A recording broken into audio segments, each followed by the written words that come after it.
Hai baking lovers, welcome to Tola Kitchen. Di video kali ini saya mau berbagi resep dan cara membuat selai nanas seperti ini untuk isian nastar yang pastinya ini enak, legit dan wangi.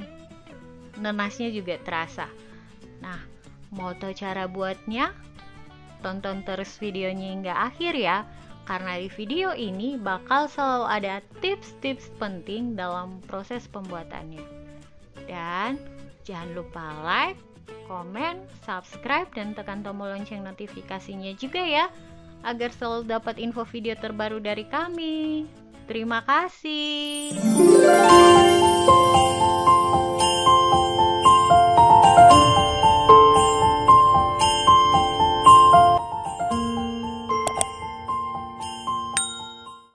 Pertama-tama di sini saya menggunakan 3 buah nanas ukuran sedang, dan setelah dikupas dan dibersihkan, total beratnya setelah dipotong-potong seperti ini 2 kg.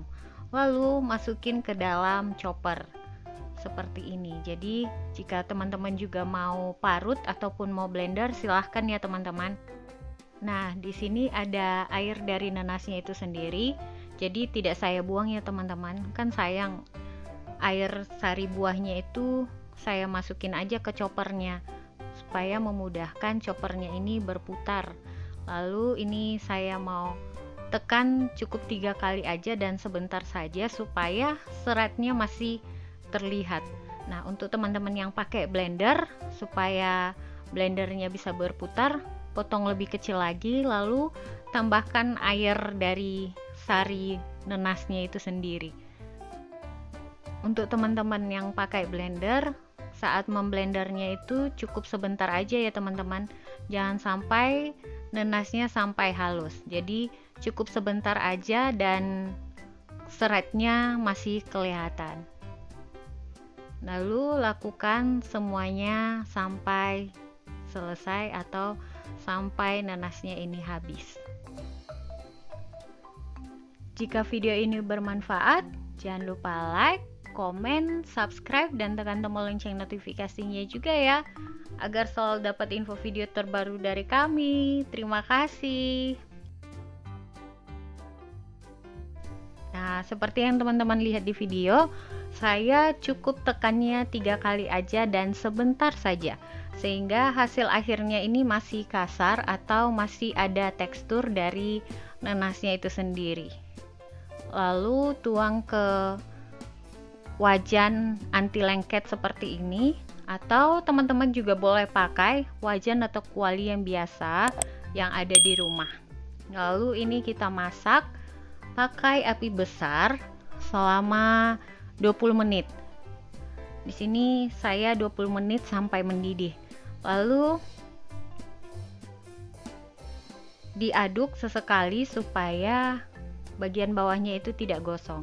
Jadi teman-teman bisa melakukan pekerjaan lain, hanya saja jangan terlalu lama ditinggal ya teman-teman. Dan ini nggak harus selalu diaduk-aduk, sesekali aja diaduk-aduk.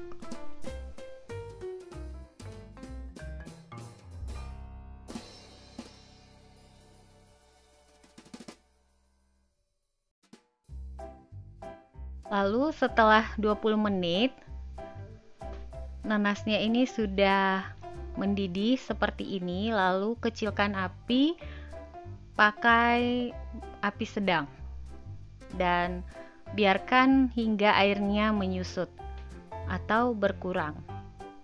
Dan teman-teman juga ngaduknya sesekali aja. Nah, untuk teman-teman yang mau tambahkan kayu manis ataupun cengkeh, silahkan ya teman-teman, sesuai selera.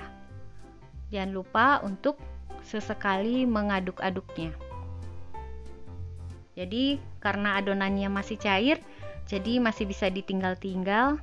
Mana tahu teman-teman mau melakukan pekerjaan lain seperti mencuci piring atau menjemur kain.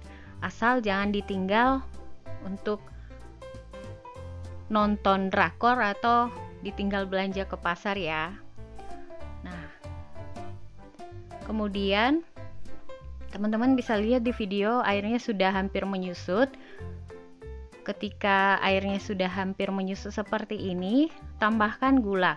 Di sini saya pakai gula pasir sebanyak 300 gram untuk 2 kg nanas. Jadi untuk banyaknya gula pasir itu sesuai selera dan tingkat kemanisan dari buah nanas yang kita gunakan. Berhubung nanas yang saya gunakan ini sudah manis, jadi saya hanya menambahkan sebanyak 300 gram saja. Jadi untuk tingkat kemanisan dari selai nanas itu sendiri sesuai selera ya teman-teman. Nah, kemudian setelah airnya berkurang atau menyusut, karena setelah ditambahkan gula akan kembali mencair lagi, jangan lupa untuk sesering mungkin diaduk supaya selainya ini tidak gosong. Jadi untuk teman-teman yang pakai wajan biasa, setelah dimasukin gula itu harus lebih sering mengaduknya supaya bagian bawahnya itu tidak gosong. Jadi kalau pakai teflon masih bisa ditinggal sebentar-sebentar, lalu diaduk sesekali aja. Nah, ini masih belum kering ya teman-teman, masih terasa ada airnya. Jadi untuk membuat selai nanas itu juga supaya awet dan tahan lama itu tergantung dari saat kita memasaknya. Jadi kalau masih banyak airnya itu akan membuat nastar yang kita buat itu akan mudah berjamur. Jadi pastikan selai yang kita buat ini sudah masak dengan sempurna atau sudah benar-benar kering.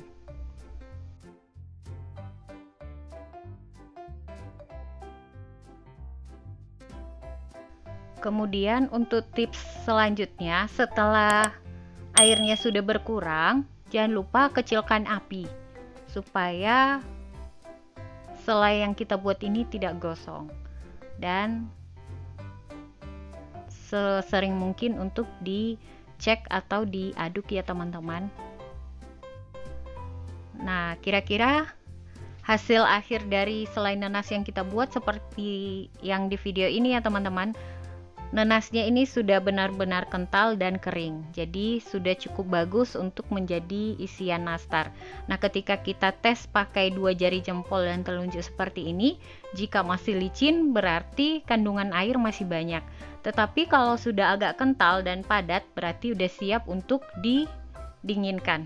Nah, kemudian dinginkan, lalu masukin ke dalam wadah, biarkan selama 1 malaman di kulkas. Nah, kira-kira hasilnya setelah 1 malaman didiamkan seperti di video ini ya teman-teman. Lalu kemudian saya mau bulat-bulatkan biar ukurannya seragam.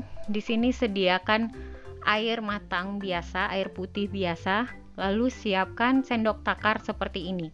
Di sini saya menggunakan sendok takar yang berukuran 2,5 mili. Kemudian basahi tangan pakai air bersih tadi dan cukup sedikit saja asal telapak tangan kita itu basah.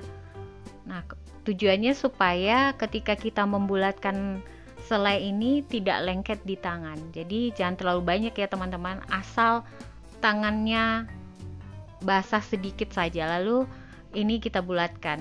Nah, membulatkannya ini gampang banget karena kita pakai air, jadi selainya itu tidak lengket ke tangan. Nah, jika selainya kembali lengket, teman-teman bisa kembali tambahkan air ke telapak tangan asal basah sedikit saja. Nah, cara ini yang bikin bulatan selai yang kita buat itu menjadi mulus dan licin seperti di video ini ya teman-teman. Jadi hasil bulatannya seperti ini. Lakukan hingga selesai. Nah, di sini saya membulatkannya sebanyak ini ya teman-teman. Seperti ini hasilnya. Nah, untuk ukuran berat selai nanasnya itu tergantung selera ya teman-teman. Teman-teman juga boleh pakai timbangan jika teman-teman tidak atau belum mempunyai sendok takar. Nah, untuk sisanya sendiri jangan lupa masukin ke dalam wadah yang tertutup, lalu masukin freezer. Jadi usahakan untuk sisanya itu tidak tersentuh oleh tangan, sehingga sisanya yang seperti ini akan lebih awet dan tahan lama ketika kita masukkan ke dalam kulkas atau ke dalam freezer. Jadi saya pernah mencoba begitu matang, lalu saya dinginkan, kemudian saya masukin ke dalam freezer, dan itu pernah saya coba simpan di freezer selama 6 bulan, dan setelah 6 bulan saya lihat selai nanasnya ini masih bagus, masih awet dan tidak berjamur. Jadi teman-teman pastikan saat menyimpannya itu selai nanasnya sudah dalam keadaan dingin, terus wadahnya juga bersih dan kering, dan pastikan jangan tersentuh oleh tangan supaya selainya tidak berjamur. Untuk tips-tipsnya tadi saya sudah sampaikan dari video awal hingga akhir, jadi teman-teman simak kembali. Jika ada yang kurang jelas, teman-teman juga boleh tanyakan di kolom komentar. Jika video ini bermanfaat, jangan lupa like, komen, subscribe, dan tekan tombol lonceng notifikasinya juga ya, agar selalu dapat info video terbaru dari kami. Terima kasih. Oke, sekian video dari saya. Thanks for watching and see ya the next video. Bye bye.